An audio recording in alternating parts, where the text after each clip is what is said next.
ወንድሜ ትናንትና በለቀቀልን ቪዲዮ ላይ ወንድ አሳዳቢ ተብሎ መሰደቡን እየነገረን ነው።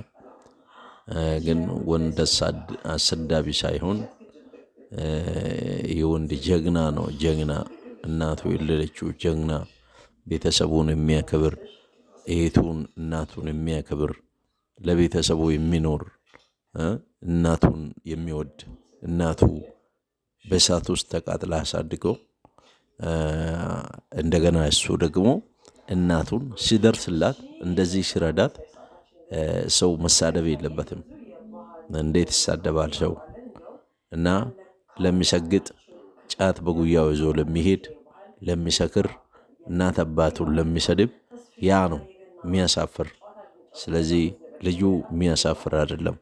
እናመሰግናለን ውዶቼ። እስቲ ላይክ ሼር አድርጉለት፣ አበረታቱት። እናመሰግናለን።